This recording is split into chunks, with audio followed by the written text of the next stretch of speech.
ওই যে ওই দিন মুন্নার সাথে আসলাম যে পরিচয় করে দিল। হ্যাঁ হ্যাঁ, ইমরান ভাই। জি আসলে কি ভাই একটা কথা বলতাম, কিভাবে যে বলি। আরে ভাই বলেন তো, সমস্যা নেই। ভাই লজ্জার বিষয়, কিভাবে যে বলি। ভাই আমি তো এই এলাকায় নতুন আসছি, আমি তো কাউরে চিনি না ওরকম। ভাই হয়েছে কি, আমার এই মাসের স্যালারিটা এখনো পাইনি। এখন বাসা ভাড়ার জন্য প্রচুর প্রেসার দিচ্ছে, একটা লজ্জায় পড়ে গেছি। ভাই আপনার কাছে কি 10,000 টাকা হবে? আমি স্যালারি কিছুদিনের মধ্যে পেয়ে যাবো, পাইলে দিয়ে দেবো। আসলে ইমরান ভাই, আপনি এমন একটা সময় আসছেন, এই মুহূর্তে আমার হাতে তো অত টাকা নাই। আপনি আমাকে একটা দিন সময় দেন। হ্যাঁ আচ্ছা ঠিক আছে ভাই, তাহলে একটু দেখেন। হ্যাঁ আচ্ছা ভাই, তাহলে এক কাজ করেন, আমার একটা পাইটু সাবান দেন।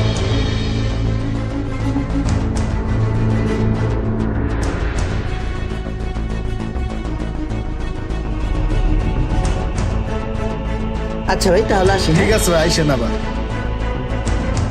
আচ্ছা সাবানটা কয় টাকা রাখলো? এটা তো যাচাই করলাম না। কয় টাকা রিটার্ন করলো আমারে?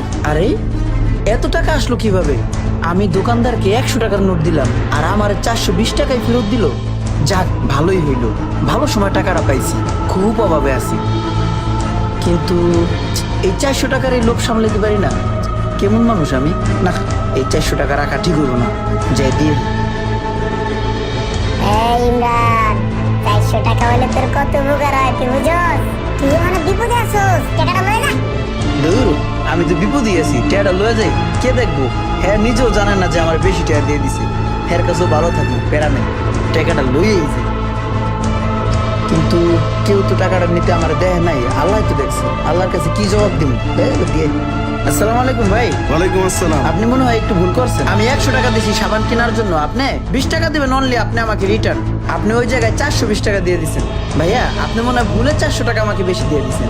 ও আচ্ছা আচ্ছা, নেন এটা রাখেন। ঠিক আছে ভাইয়া, ধন্যবাদ। সত্যি আপনি অনেক ভালো মানুষ ভাই, ভালো লাগছে। আসলে ইমরান ভাই, আমি আপনাকে পরীক্ষা করতেছিলাম। আমি নিজ ইচ্ছায় আপনাকে বেশি টাকা দিছি। লোকটার সাথে 2 দিন আগেই পরিচয় হইলো আর আজকে টাকা চাইতেছে, একটু পরীক্ষা করে দেখি। এই নেন ভাই টাকা। আচ্ছা ভাই তাহলে আসি। হ্যাঁ আপনাকে যে টাকাটা ধার দিব আমি, ওইটা আপনাকে পরীক্ষা না করে আমি কিভাবে দিই বলেন?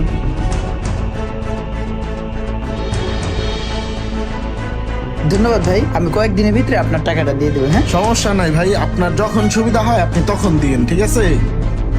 শয়তান আপনাকে ধোঁকা দেওয়ার চেষ্টা করবে, শয়তানের পাল্লায় পড়ে কখনো খারাপ কাজ করবেন না। আপনি যদি সৎ হন তাহলে তার সুফল একদিন না একদিন পাবেনই। মনে করে ভিডিওটি শেয়ার দিয়ে দিন।